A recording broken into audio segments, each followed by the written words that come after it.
Okay, guys. So, that was the bell, 5 minutes of the warm up. This is the warm up.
Okay, so good. All right, so real quick, the warm up was who does Benjamin represent in Animal Farm? That was our warm up. Lena, you get that?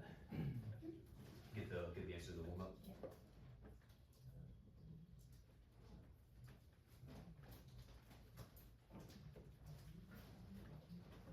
Benjamin was meant to represent intellectuals who push back against scholars or his area of prominence despite the situation. Yeah, so basically Benjamin represented the Russians who knew what was going on, but they didn't really do anything. They were kind of the grumpy people who weren't happy, but they didn't actually even fight back. They did nothing. So good.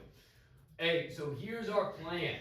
Okay, we did our warm up. We're gonna read chapter 1 of Animal Farm. Okay, we're gonna read chapter 1 and do the worksheet that goes along with it. So let's go in stages. First stage, go on Google Classroom, open up Animal Farm chapter 1. Animal Farm chapter 1, get the assignment up, click on that, it'll take you to here. So So let's have everyone get there to start. If you're not there already. Get worksheet ready to go.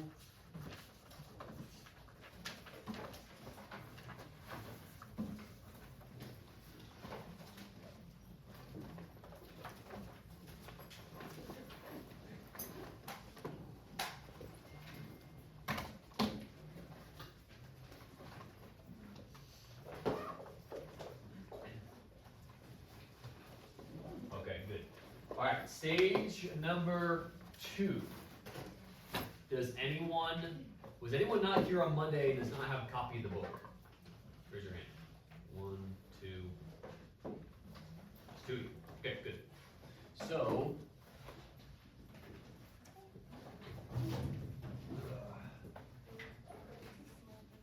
I've already had people misplaced there, so those are some that are left behind. So pretty much when we're done with this, I'm gonna have to have you guys go to the library and get your own copies. Who else raised their hand? Jasmine, there you go. Yeah. And so again, guys, chapter 1 is not that long. The worksheet is not that long. We're not going to be doing this for an hour and a half, despite the block schedule change. All right. This is probably going to take us about right around an hour, probably less. Okay.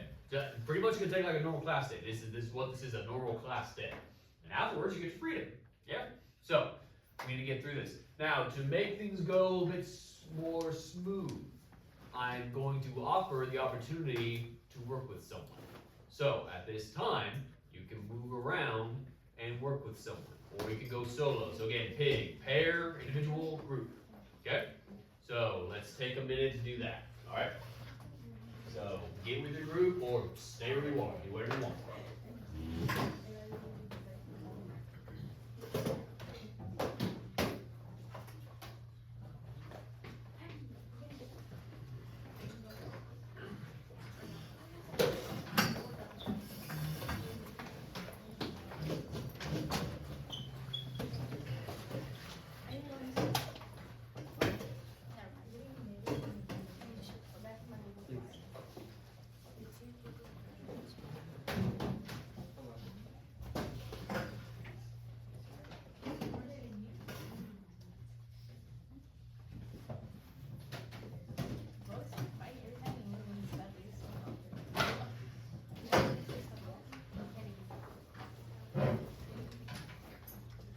Okay, is everyone set? Content with where they're working?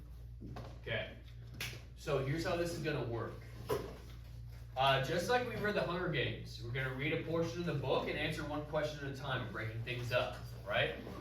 Because there's a bit of a portion of the book where it's kind of just like background information. Like for a whole page, pretty much just tells you the different names of the animals, and you could probably lose focus pretty easily during that section, right? So how this is gonna go? We're gonna break it up one question at a time, and during these times, you're gonna get the chance to discuss a bit with your partner. Because again, you guys probably already know this by now, but in English, you get a lot of freedom with your answers. You know, essays and all that. Math is cold and ruthless, right? And there's one answer. English, you could have multiple, as long as you're on the same topic. Okay, so that's what we're gonna have discussion times for. So down here, you see that? These are vocabulary questions. Once we come to this section, we're going to try and find out what these words mean based solely on context. Like obviously you can go onto Google and find out what these words mean, but from reading them in the book, I want to try and figure out what they mean. Just taking a guess. Then down here, some more analysis questions, like we're going to discuss the main theme of Old Major's speech. How the idea of rebellion is introduced, foreshadowing, and then once we get down to here, 12, you can have an opinion. Do you think Old Major's vision of equality is realistic? Basically, that's going to be your freedom pass. Once you get everything done, you have me check this off. This is your exit.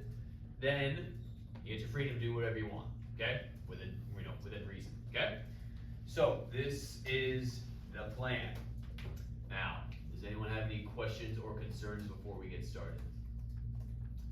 Hey, so as you guys know, we go at a slow pace with this book. If you consider yourself a more advanced reader, you go on without us. You just go. Read, go on your own. okay? I know some of you are more advanced, so by all means do that. Or just follow along with me. Cool? Okay. So we're gonna play the audio. Be warned, it has ads. I couldn't find one without ads, so it's really annoying. Like, we're gonna be in the book and there's gonna be an ad that pops up, so just be warned about that. So again, it's only 15 minutes long, and it'll go by faster because we don't not listen to it for a straight 15 minutes. But if you would be so kind as to open up the books, it should look like that, just the letter I. Skip a few pages and we should be on, it says I, it's a Roman numeral for 1, so. Appreciate you guys. Okay. And so, one last little reminder about this book. Characters are animals, but remember, this is based on a real event. This is an allegory, okay? So when we hear all these animals talking, don't get all weirded out. This is actually considered a historical book, okay? All right, so let's get started. Chapter 1. There we go. Mr. Jones, of the Manor Farm, had locked the hen houses for the night, but was too drunk to remember to shut the potholes.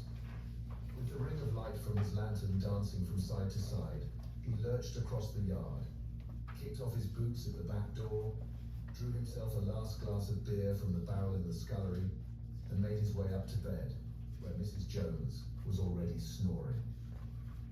As soon as the light in the bedroom went out, there was a stirring and a fluttering all through the farm buildings. Word had gone round during the day that old Major, the prize middle white boar, had a strange dream on the previous night and wished to communicate it to the other animals. It had been agreed that they should all meet in the big barn as soon as Mr. Jones was safely out of the way.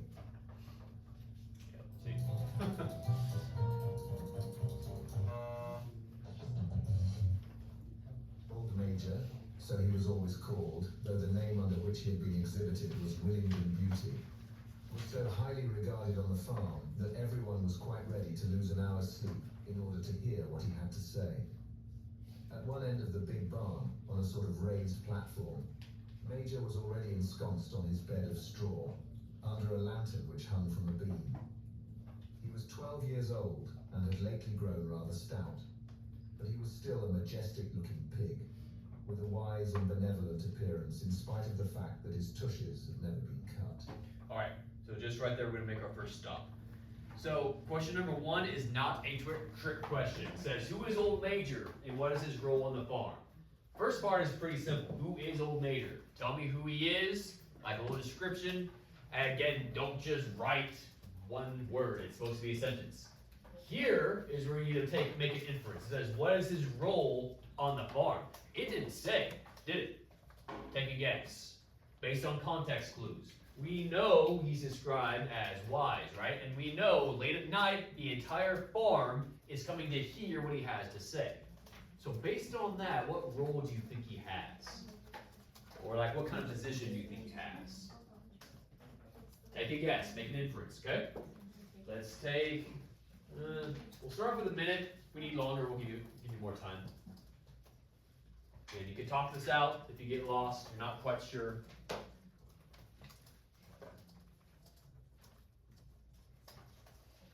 And again, if you're a more advanced reader, go on ahead without us.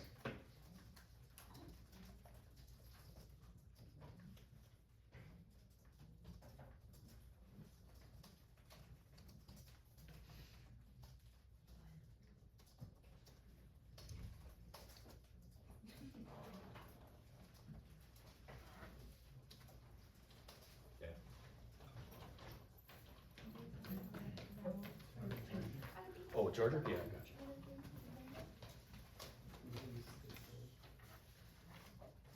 Shut this off.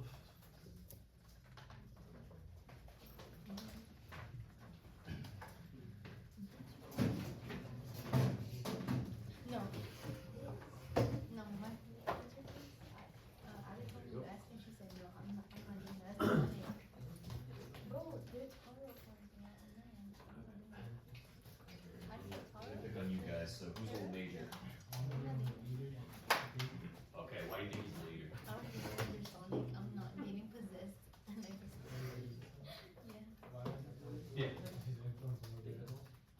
Yeah, hey, if you didn't hear these two guys, they nailed it. He's the leader, right? It doesn't say he was, but you just assume, right? Everyone's listening to him. Everyone knows he has a good influence. They call him wise, all that. So again, that's when we read, we just make, yeah, this guy, he's probably in charge, okay? So good, real good. All right, so number 2, it says, who does Old Major blame for all the animals' problems? That's the next question that's going to come up. And just buckle in, it's going to be a few pages before that question is answered, okay? So, it's going to be answered on page 5, all right? So, we're going to keep going. If you lost your place, we're still on page 2, and we're still off. Before long, the other animals begin to arrive. That's where we're at. Before long, the other animals began to arrive and make themselves comfortable after their different fashions. First came the 3 dogs, Bluebell, Jessie, and Pincher, and then the pigs, who settled down in the straw immediately in front of the platform. The hens perched themselves on the windowsills. The pigeons fluttered up to the rafters. The sheep and cows lay down behind the pigs and began to chew the cud. The 2 cart horses, Boxer and Clover, came in together, walking very slowly and setting down their vast, hairy hooves with great care, lest there should be some small animal concealed in the straw.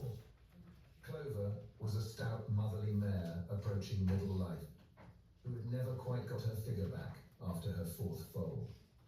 Boxer was an enormous beast, nearly 18 hands high, and as strong as any 2 ordinary horses put together. A white stripe down his nose gave him a somewhat stupid appearance, and in fact he was not of first-rate intelligence, but he was universally respected for his steadiness of character and tremendous powers of work. After the horses came Muriel, the white goat, and Benjamin the donkey. Benjamin was the oldest animal on the farm and the worst-tempered. He seldom talked, and when he did, it was usually to make some cynical remark. For instance, he would say that God had given him a tail to keep the flies off, but that he would sooner have had no tail and no flies. Alone among the animals on the farm, he never laughed. If asked why, he would say that he saw nothing to laugh at. Nevertheless, without openly admitting it, he was devoted to Boxer. The 2 of them usually spent their Sundays together in the small paddock beyond the orchard, grazing side by side and never speaking. The 2 horses had just lain down when a brood of ducklings, which had lost their mother, filed into the barn, cheeping feebly and wandering from side to side to find some place where they would not be trodden on. Clover made a sort of wall round them with her great foreleg, and the ducklings nestled down inside it and promptly fell asleep. At the last moment, Molly, the foolish, pretty white mare who drew Mr. Jones's trap, came mincing daintily in, chewing at a lump of sugar. She took a place near the front and began flirting her white mane, hoping to draw attention to the red ribbons it was plaited with. Last of all came the cat, who looked round, as usual, for the warmest place, and finally squeezed herself in between Boxer and Clover. There she purred contentedly throughout Major's speech, without listening to a word of what he was saying. All the animals were now present, except Moses, the tame raven, who slept on a perch behind the back door. When Major saw that they had all made themselves comfortable and were waiting attentively, he cleared his throat and began. Comrades, you have heard already about the strange dream that I had last night, but I will come to the dream later. I have something else to say first. I do not think, comrades, that I shall be with you for many months longer, and before I die, I feel it my duty to pass on to you such wisdom as I have acquired. I have had a long life. I have had much time for thought as I lay alone in my stall, and I think I may say that I understand the nature of life on this earth as well as any animal now living. It is about this that I wish to speak to you. Now, comrades, what is the nature of this life of ours? Let us face it, our lives are miserable, laborious, and short. We are born, we are given just so much food as will keep the breath in our bodies, and those of us who are capable of it are forced to work to the last atom of our strength. And the very instant that our usefulness has come to an end, we are slaughtered with hideous cruelty. No animal in England knows the meaning of happiness or leisure after he is a year old. No animal in England is free. The life of an animal is misery and slavery. That is the plain truth. But is this simply part of the order of nature? Is it because this land of ours is so poor that it cannot afford a decent life to those who dwell upon it? No, comrades, 1,000 times no. The soil of England is fertile, its climate is good. It is capable of affording food in abundance to an enormously greater number of animals than now inhabit it. This single farm of ours would support a dozen horses, 20 cows, hundreds of sheep, and all of them living in a comfort and a dignity that are now almost beyond our imagining. Why then do we continue in this miserable condition? Because nearly the whole of the produce of our labour is stolen from us by human beings. There, comrades, is the answer to all our problems. It is summed up in a single word: man. Man is the only real enemy we have. Remove man from the scene, and the root cause of hunger and overwork is abolished forever. Alright, so just got the answer for number 2. Who does Old Major blame for all the animals' problems? And again, make it a whole sentence. Don't just write one word, make it a sentence.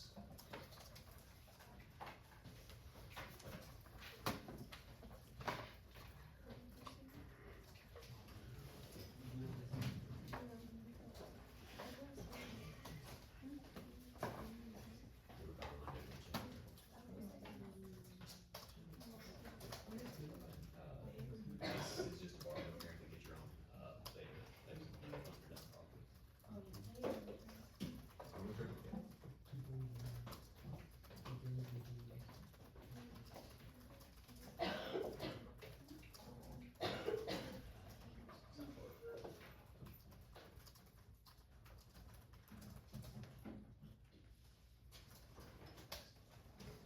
Alright, so I don't believe this question warrants much more discussion. If you're following along, it was pretty obvious. That said, we're gonna go on to number 3. Look, this one might trip some people up because it's a little confusing. This, what do you think is the real world problem that Orwell is referring to with Old Major's speech? Well, we're about to read. Orwell goes into exactly the problems the animals are facing. He's very specific about why their lives are so terrible. And so, again, given that we know this is an allegory, Orwell's the author, by the way. Orwell is referencing an actual real-world problem. And so it's going to be our job to try to figure out what exactly he means. Okay? So we're looking for that. That's going to come up pretty soon. It's going to be on page 6 into the top of page 7. Okay, so that's number 3. So we're going to come back over here. We got lost. We're at the bottom of page 5. We're about to get on page 6. Let's keep going. Man is the only creature that consumes without producing. He does not give milk. He does not lay eggs. He is too weak to pull the plough. He cannot run fast enough to catch rabbits. Yet he is lord of all the animals. He sets them to work. He gives back to them the bare minimum that will prevent them from starving, and the rest he keeps for himself. Our labour tills the soil, our dung fertilizes it, and yet there is not one of us that owns more than his bare skin. You cows that I see before me, how many thousands of gallons of milk have you given during this last year? And what has happened to that milk, which should have been breeding up sturdy calves? Every drop of it has gone down the throats of our enemies. And you hens, how many eggs have you laid in this last year? And how many of those eggs ever hatched into chickens? The rest have all gone to market to bring in money for Jones and his men. And you, Clover, where are those 4 foals you bore, who should have been the support and pleasure of your old age? Each was sold at a year old. You will never see one of them again. In return for your 4 confinements and all your labour in the fields, what have you ever had except your bare rations and a stall? And even the miserable lives we lead are not allowed to reach their natural span. For myself, I do not grumble, for I am one of the lucky ones. I am 12 years old and have had over 400 children. Such is the natural life of a pig, but no animal escapes the cruel knife in the end. You young porkers who are sitting in front of me, every one of you will scream your lives out of the block within a year. To that horror we all must come, Cows, pigs, hens, sheep, everyone. Even the horses and the dogs have no better fate. You boxer, the very day that those great muscles of yours lose their power, Jones will sell you to the knacker, who will cut your throat and bore you down for the foxhounds. As for the dogs, when they grow old and toothless, Jones ties a brick round their necks and drowns them in the nearest pond. Okay, so the animal murder aside, it's kind of dark. So number 3, it's asking, what do you think is the real world problem that Orwell is referring to with Old Major's speech? So specifically, talking on the page, top of page 6, he's talking about Mr. Jones says, he does not give milk, he does not lay eggs, he is too weak to pull the plow, he cannot run fast enough to catch rabbits, yet he is lord of all the animals. He sets them to work, he gives back to them the bare minimum, will prevent them from starving, and the rest he keeps for himself. So, what do you think Orwell is referencing right now? Basically, he's saying, what he's saying is, we are the animals, we do all the work, and yet we get bare minimum. And the farmer gets everything. What do you think is the problem in the real world that is being referenced? Take a shot. Take a shot in the dark. Okay? It's English. I'm not looking for a specific direct answer. Okay? Take a random shot. Okay? Let's take 2 minutes. And again, talk about it. Talk about it. Talk to the neighbor. Get some ideas together. Everybody see that working?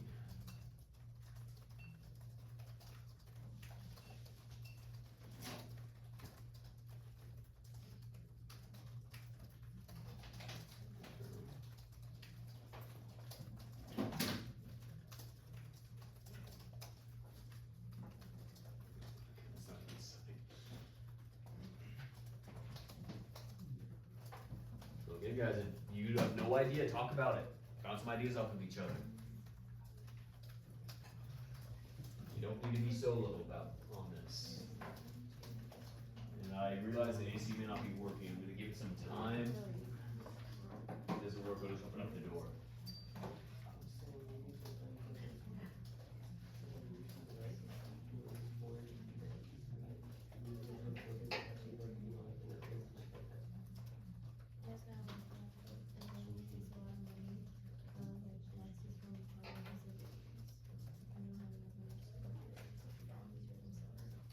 So I don't see much more typing, so let's end the timer a bit early.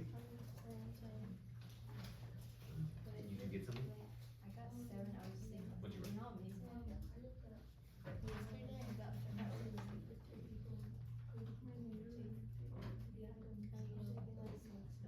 Love it.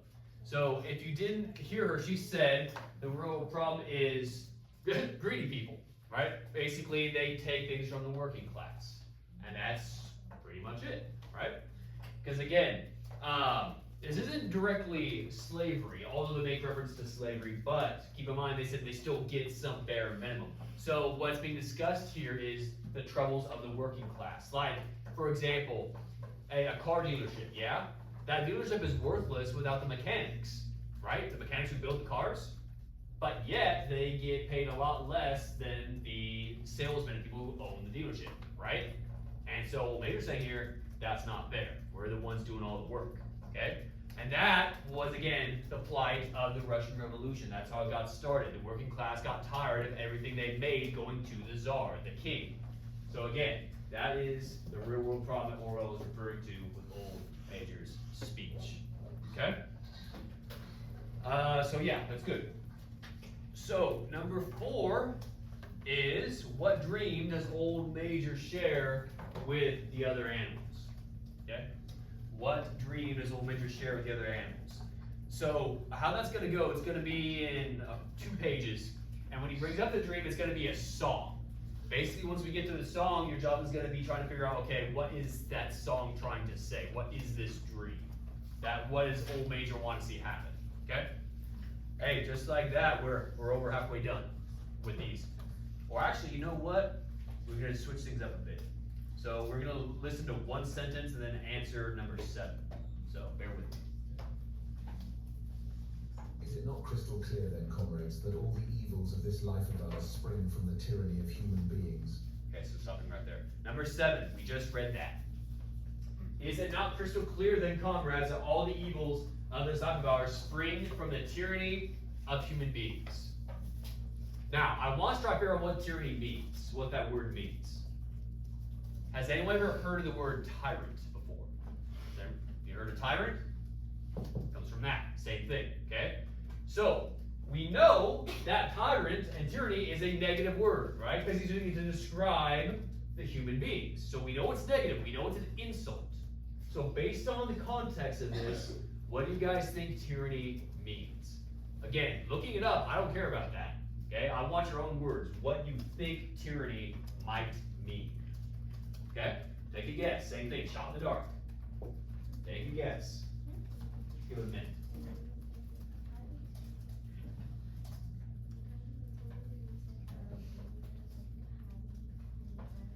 And again, obviously you already know what tyranny means, and by all means just write it, but still.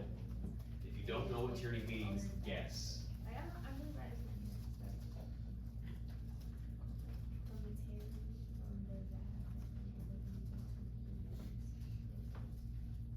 Never started the timer.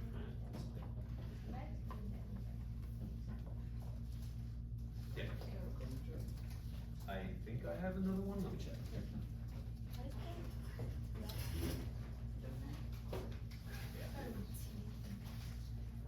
Sign for it.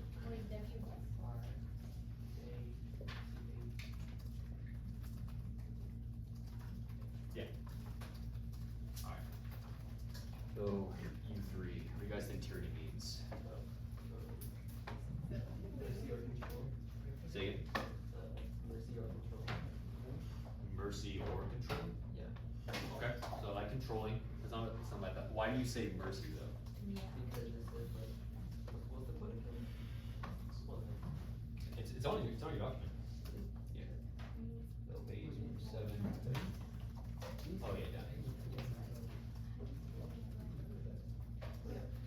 It is one of the created contract that all people on the line of life from the, mercy of human beings.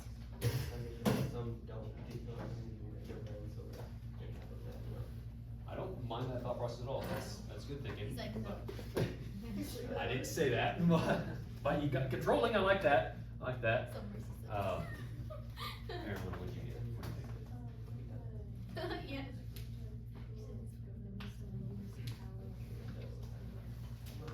Yeah. Nailed it. Hey, if you didn't hear, Aaron said pretty much a cruel government. That is pretty much what tyranny is. A cruel, overpowering government. So a tyrant is like the leader of that cruel government.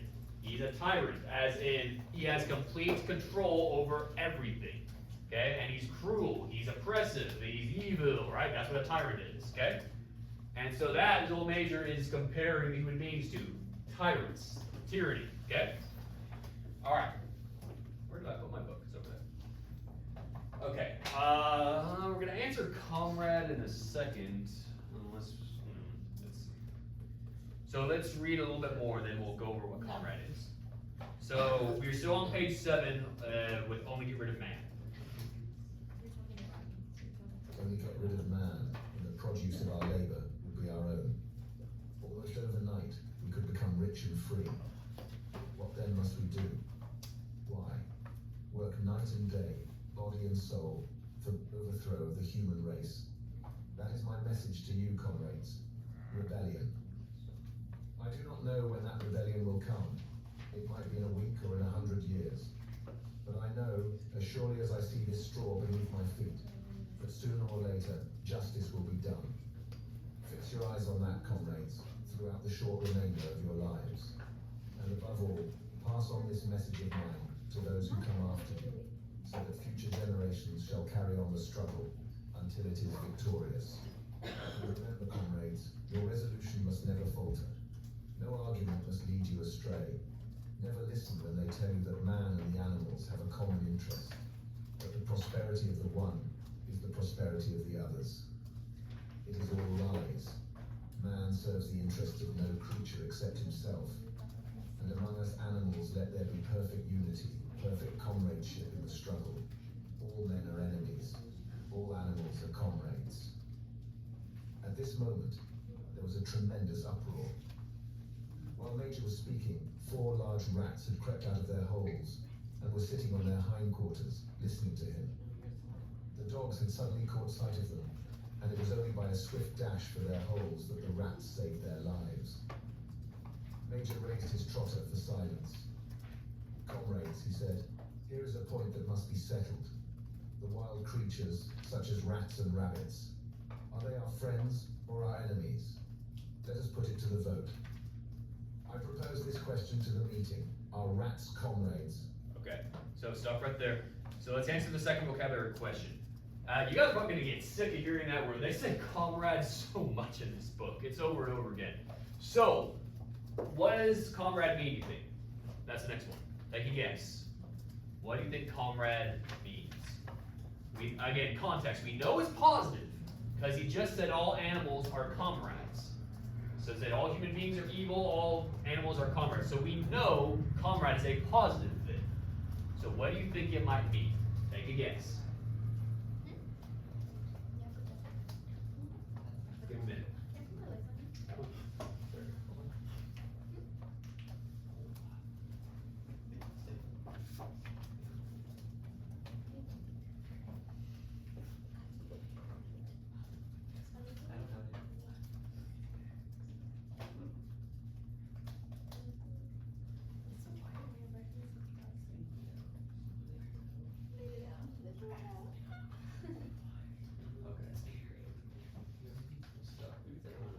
Kind of early.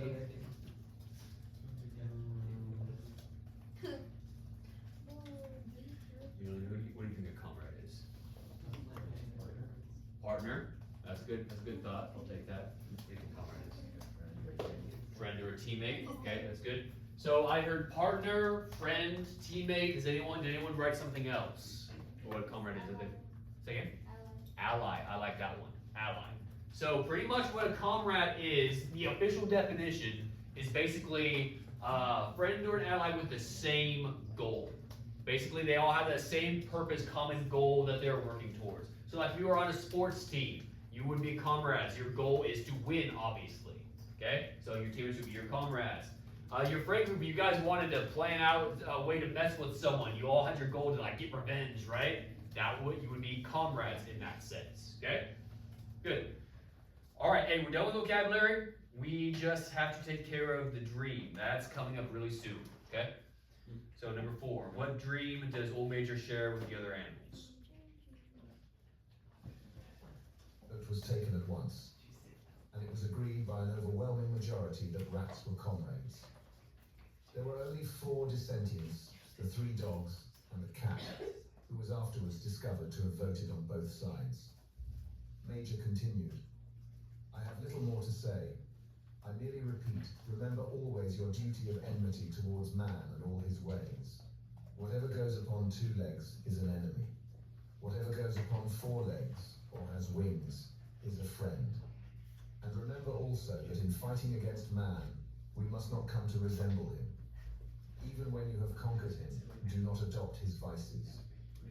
No animal must ever live in a house, or sleep in a bed, or wear clothes, or drink alcohol, or smoke tobacco, or touch money, or engage in trade. All the habits of man are evil. And above all, no animal must ever tyrannize over his own kind. Weak or strong, clever or simple, we are all brothers. No animal must ever kill any other animal. All animals are equal. And now, comrades, I will tell you about my dream of last night. I cannot describe that dream to you. It was a dream of the earth as it will be when man has vanished. But it reminded me of something that I'd long forgotten.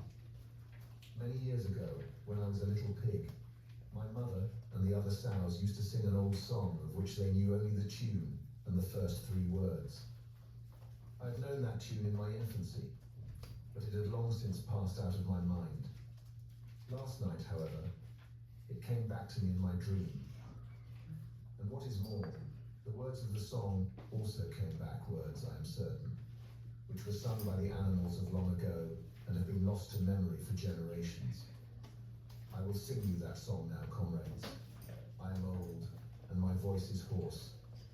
But when I have taught you the tune, you can sing it better for yourselves, It is called Beasts of England. Old Major cleared his throat and began to sing. As he had said, his voice was hoarse, but he sang well enough, and it was a stirring tune, something between Clementine and La Cucaracha. The words ran: beasts of England, beasts of Ireland, beasts of every land and clime, hearken to my joyful tidings of the golden future time.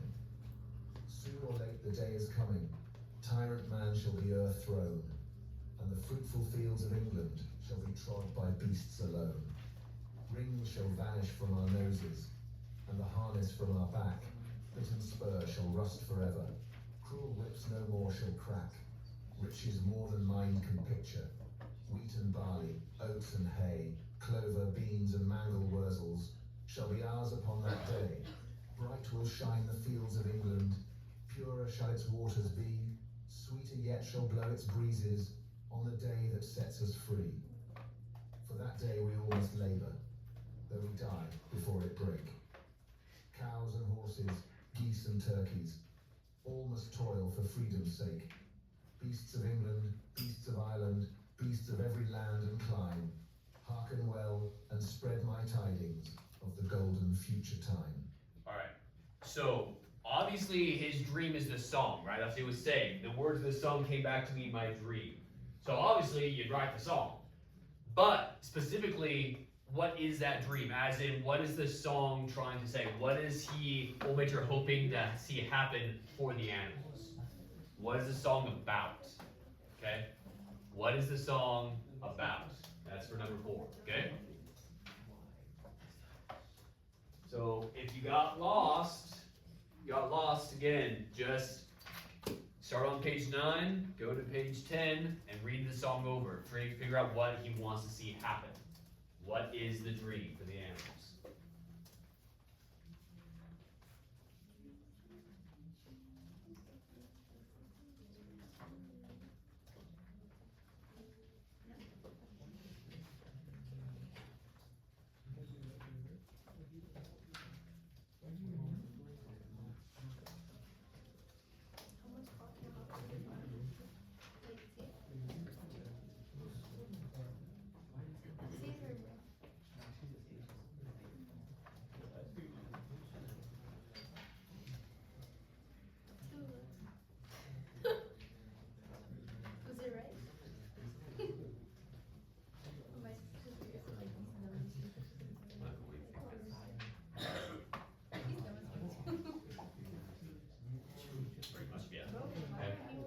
Hey, so I imagine you might have gotten a bunch of animals, but the long and short of it was he wants the freedom. Okay, they see the animals being free, free from the oppression of the humans, right?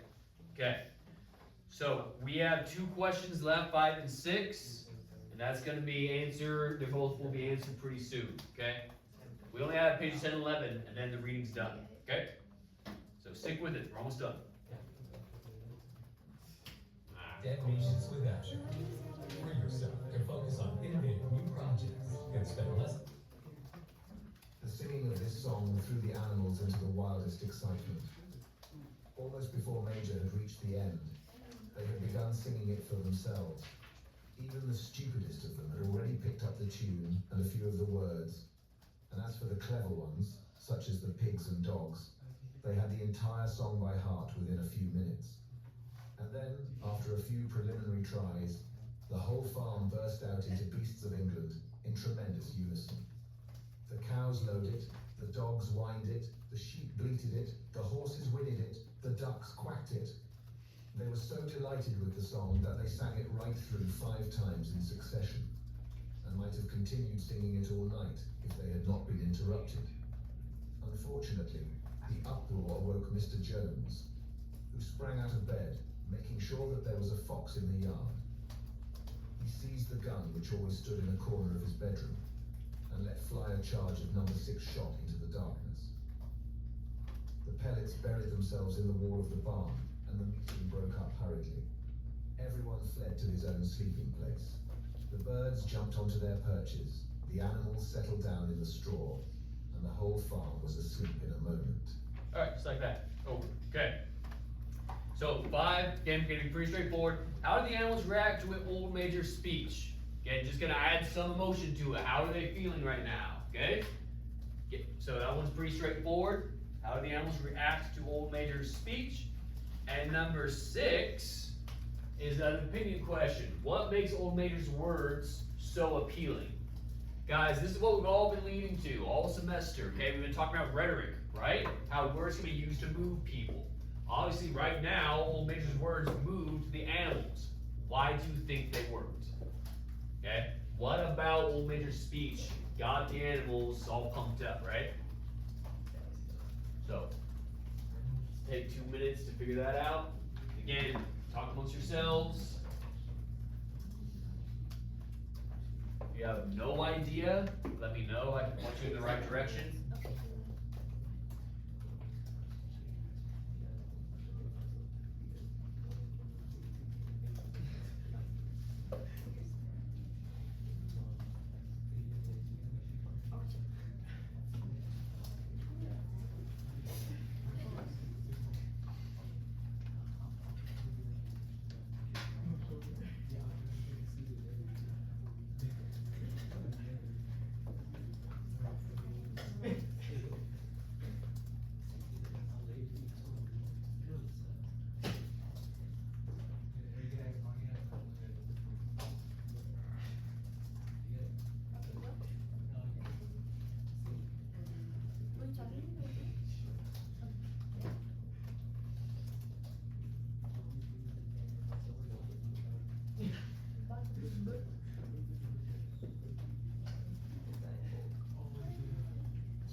Stop this early. One, picked on you. You get number 6.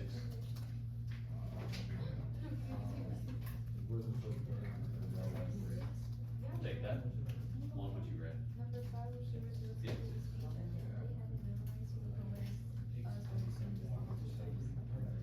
Okay, I like that too.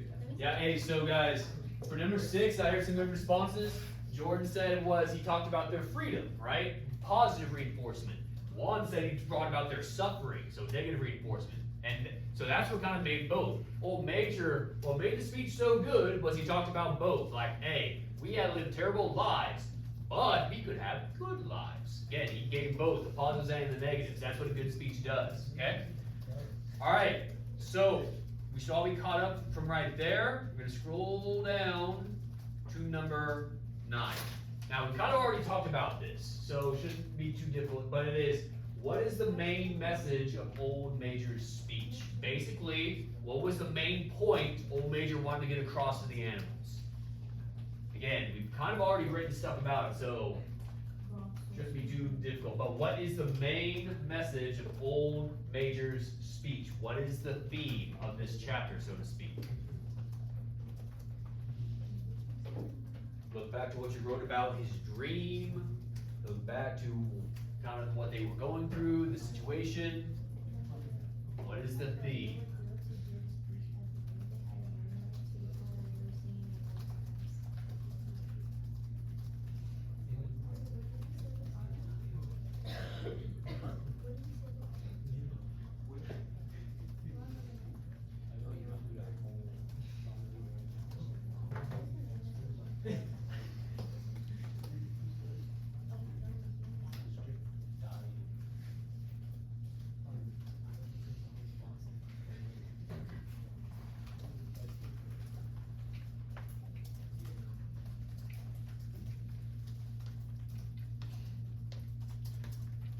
Eric, I don't think I picked on you. What'd you get for number 9?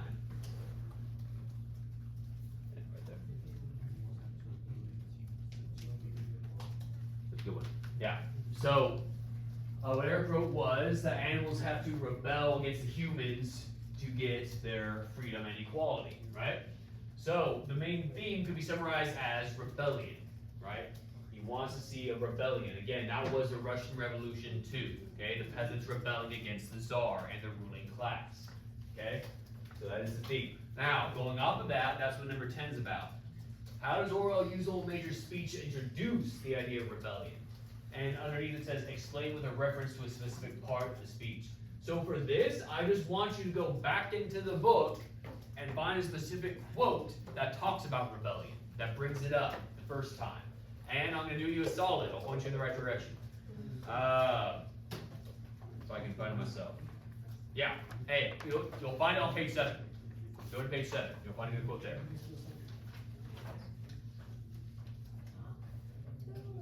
That's number 10. Find a good quote, and you can write it out word for word or paraphrase. That is kind of up to you. Word for word or paraphrase.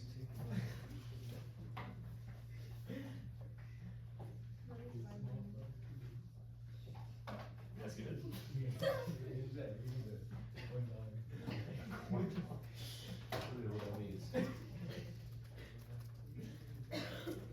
It seems so bad.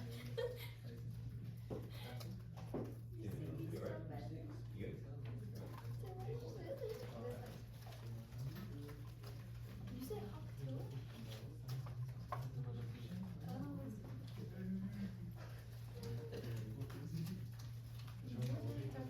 Page 7. Oh, it's fine. Oh, it's yours. Oh, okay.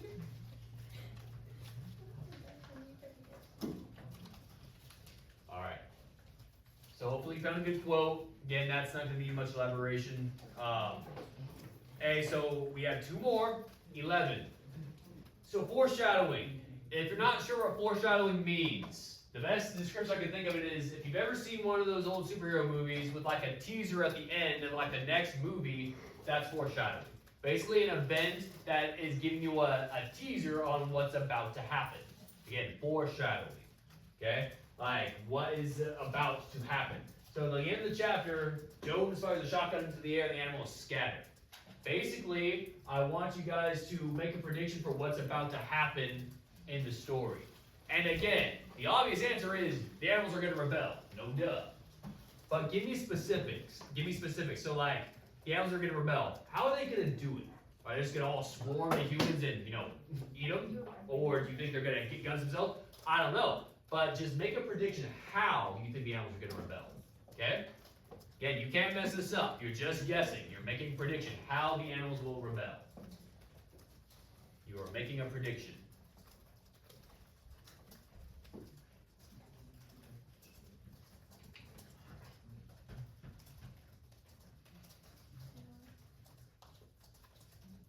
Yeah, the humans are humans, right? They're pretty smart. They got guns. How are the animals going to do this? What do you think they're going to do? Take a guess.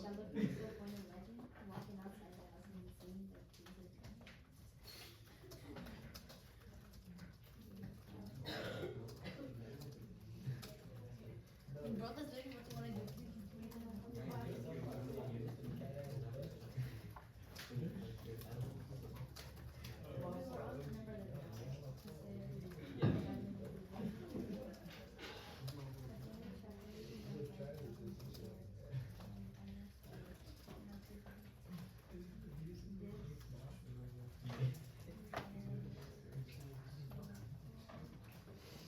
Alright, guys.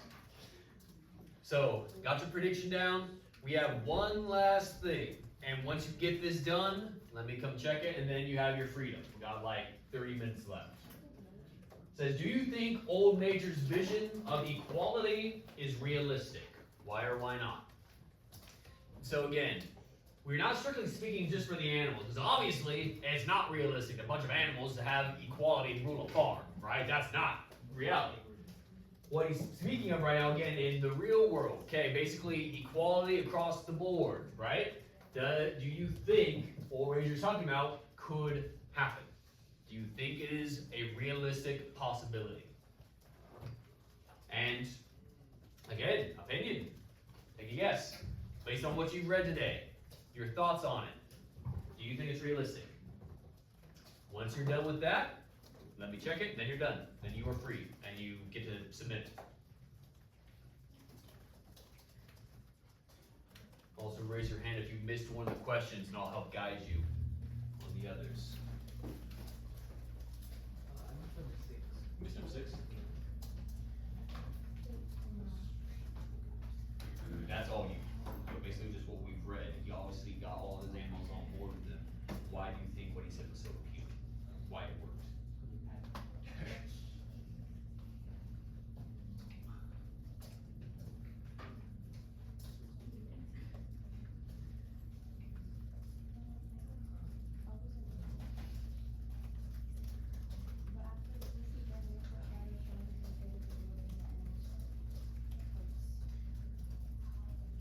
again, now old Major saw equality. He said that all animals are equal, from the rats to the pigs, from everything.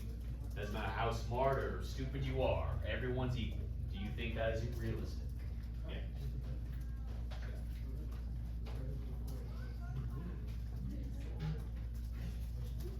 I like those thoughts. Good. Yeah, you're done.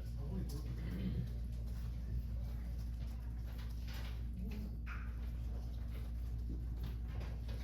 go.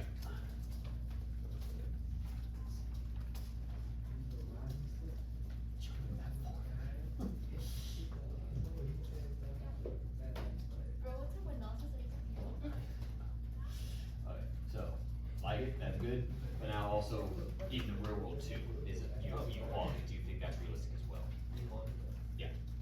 So again, his view is that it doesn't matter, rat, dog, pig, all animals are equal. Is that a realistic worldview?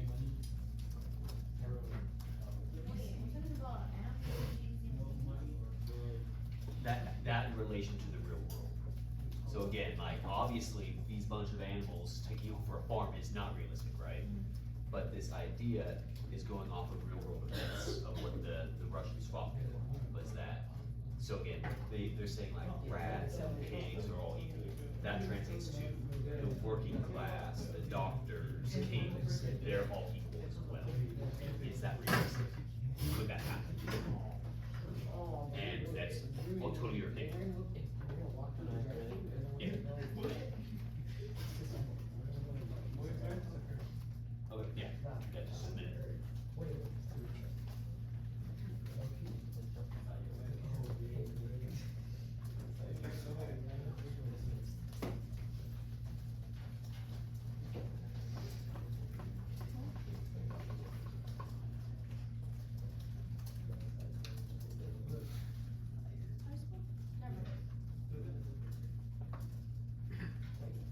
Okay, cool. Yeah, I sure did. Yep.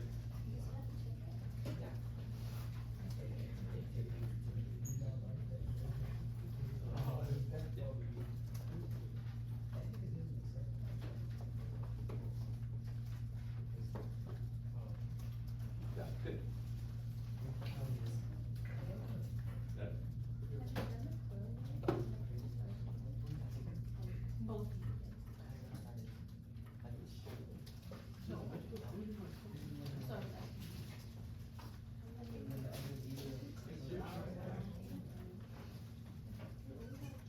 Did anyone else miss a question that they need help with? No. Oh, so this one is we just go into the book and find a quote of where somebody attributes something, and page 7. Yeah. You have to quote it word for word or paraphrase. I'm not forced to. I'm not doing that much.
Bro, you're still on that one? Yeah.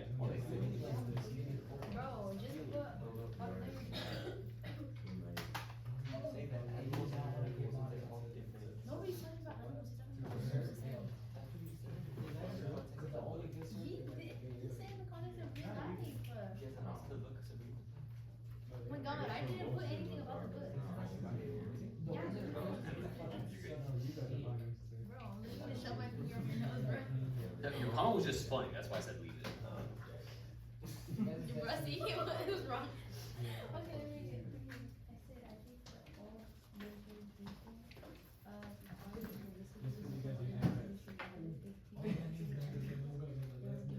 No, sorry.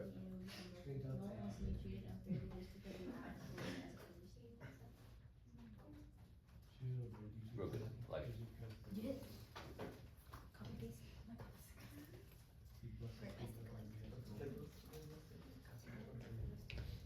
Capino filter.